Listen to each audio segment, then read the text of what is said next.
right, it's time for your daily Marvel Snap video, and we're going to talk a little bit about MODOK coming to the game tentatively on February 6th, and he is going to be the season pass card, which is for $10 US. Looks very interesting. 5 cost card, 8 power, on reveal, discard your hand. And I want to just talk about a couple things here that I've been looking out. And there was an excellent Reddit post here about thoughts on MODOK. And there's a lot of conversation about Hela and maybe using Invisible Woman to hide MODOK and then play Hela on turn 6. I'm certainly going to try it. It seems a little bit predictable and hard to manufacture, but I feel like the real combo that's going to be with MODOK is going to revolve around Swarm, Apocalypse, Dracula, and Morbius, of course. So we're going to talk about it because I've been playing a deck where I'm imagining if MODOK was in place of one of my cards, and I think it's going to be pretty good, but I don't know that it's going to be as busted as like Zabu and Silver Surfer. Those are very, very, very good cards without a doubt. So, curious people's thoughts on this.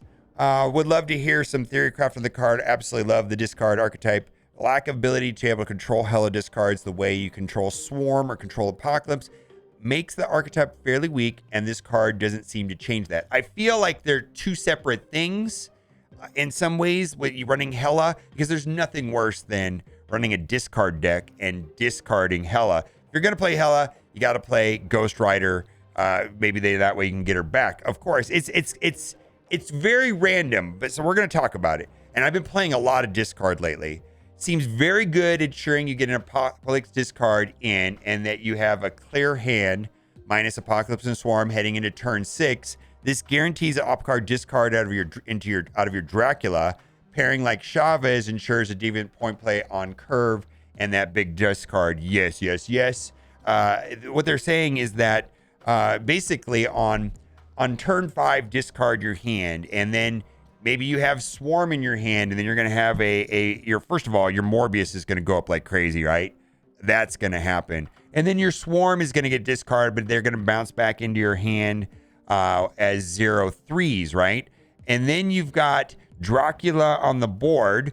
Then your Apocalypse gets discarded when the MODOK goes off, and he goes from 8 to 12 power.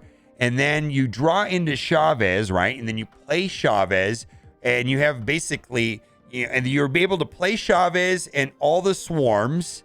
And then you have Apocalypse, a 12 power Apocalypse in your hand, which is going to go into Ghost Rider and become a 16. I've been playing this deck right here and just kind of like imagining that Hulk is MODOK, and it feels really, really good. That's for sure. But I don't know that it feels like Sarah Surfer good. I don't know if it feels Zabu Darkhawk good.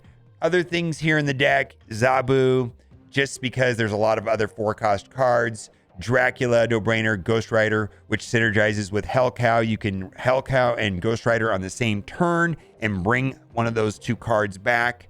Oftentimes there's Apocalypse and Swarm, and it doesn't matter. And then Moon Girl to get those duplicate Swarms, duplicate Apocalypse, whatever, just to have more. I don't know. There's some cards that we're going to definitely have to switch around, but the core of the card that I mentioned at the beginning, the core deck of the is going to remain, I feel like, largely the same, and it plays pretty well when I play it just like this right now.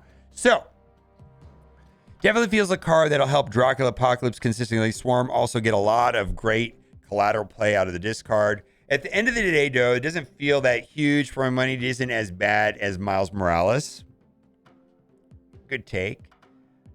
But it's definitely not a card like Zabu, Surfer, or even Black Panther. So I'm curious what you think. I'm going to be getting this card. I think the season pass is incredible value. And the way that I view the season pass for $10 is like, what does it cost to me to go to a movie and I get 2 hours of enjoyment out of a movie? I'd rather For me, spending $10, I'm going to get more enjoyment, more than 2 hours enjoyment out of this card. For me, it seems like a no-brainer. I'm going to be doing that. Also on Reddit, this right here, I've now pulled Galactus, Null, and Thanos from my collector reserves, only at collection level 2118. I guess it's possible, but that feels like improbable. So, like, collector reserves, which start appearing after collection level 1000, have a 1 in 400 chance. That's right, 1 in 400 chance of pulling a Series 5, and there's no pity system or anything like that. And I have pulled one, and I believe the math on it is that once you're in collection level 1000, you need about 5,000 collection level to, on average, pull a Series 5 card.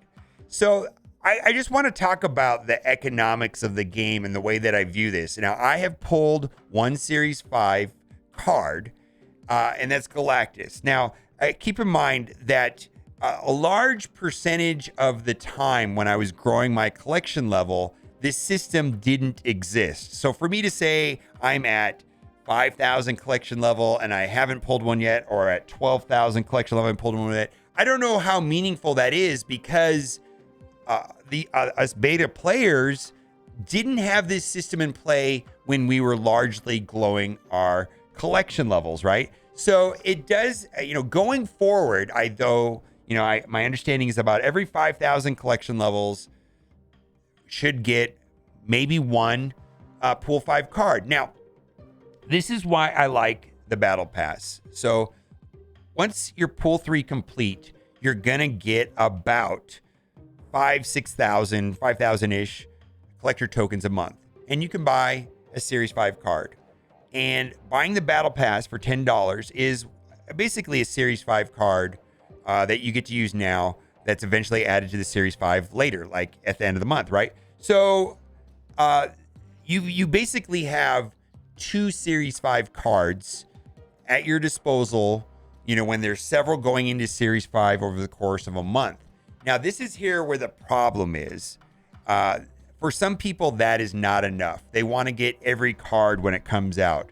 And this requires purchasing gold, taking all of that gold and buying refreshes, maxing out the credits, maxing out the refreshes, buying every offer, and to get an extra Series 5 card is about $200, a little more than $200.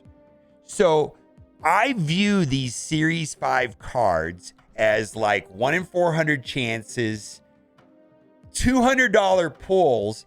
And that's why when I pulled Galactus, I flipped out, because that was like, woof, that is a bonus card that I wouldn't normally get unless I saved up for a month. And it's like a $200 drop. Yay me, right? So definitely celebrate when you get a Pool 5 card.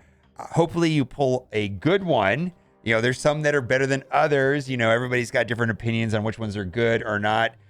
You can actually go on snap.fan and look at, and you can sort here by Pool 3 Plus current patch, and you can see that there are some Series 5 cards that are on the very top of the list, Sauron Darkhawk. And then if you go all the way down to the bottom, you will see that there are some that do not have very good win rates yet, or maybe there's not the cards available to make them good.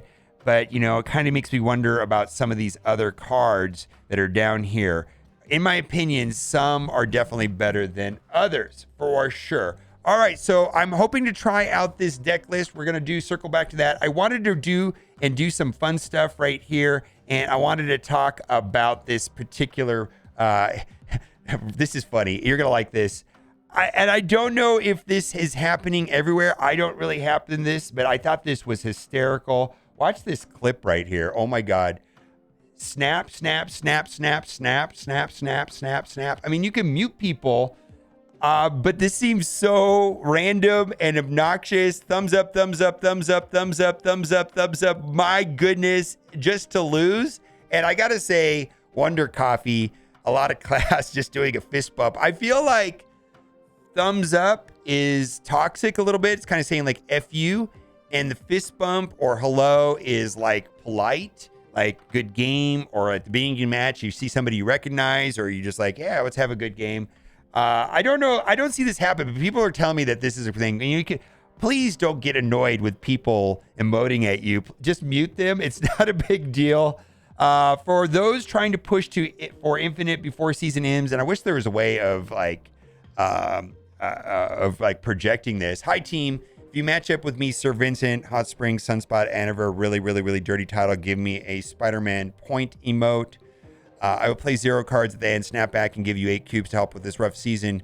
There's some people tried to do the same, but ended up playing for real to win. So please do not snap back until you're sure they give the win. For those who want to help others, just don't play anything. It's just an empty field. I hope you meet me. Good luck with the grind. And so what happens is that when you get to infinite, you can't drop below 100. And so for me, this gives me an opportunity to play a lot more loosely. I definitely play very, very differently when I still play mostly the same, but I definitely more aggressive.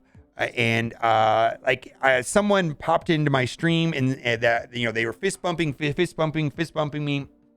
And they popped into my stream and said, hey, I'm 4 cubes away from going to infinite.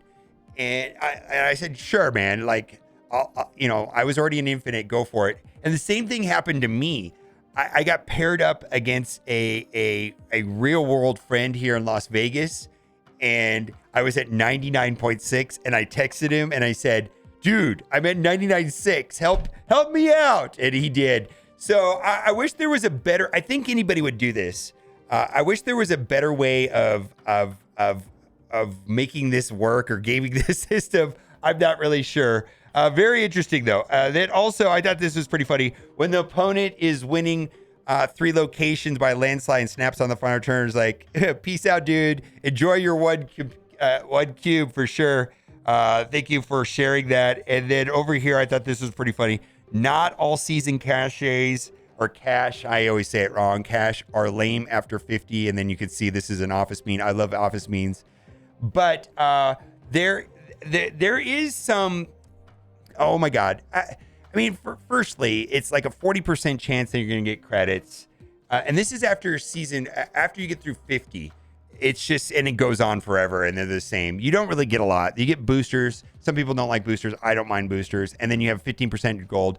And then here, what everybody is really looking for out of these caches and the season caches, which is on the after 50, is that 5% variant. But the problem I have is that I always seem to pull pixel art, which is trash. I do not like pixel art. I think I got to make a pixel art meme deck or something like that. And then also, this is the giveaway for today. So I botched this, but I normally end the video by saying, like, I really hope you liked today's video. For every person that likes this video, you'll be getting for free in your account a Ben Brode variant. All right, so this is a meme off of on reveal you snap ongoing +5 power for each rock in your hand, where he was talking about he likes to snap when then Subterranea, where he has 5 rocks in his hand, and he says it's the most satisfying feeling to snap when you have 5 rocks in your hand and your opponent retreats. So that is a meme on that quote right there. Let me know what you think in the comment section. We're going to keep doing these daily videos. Hope you enjoy them. Bye for now.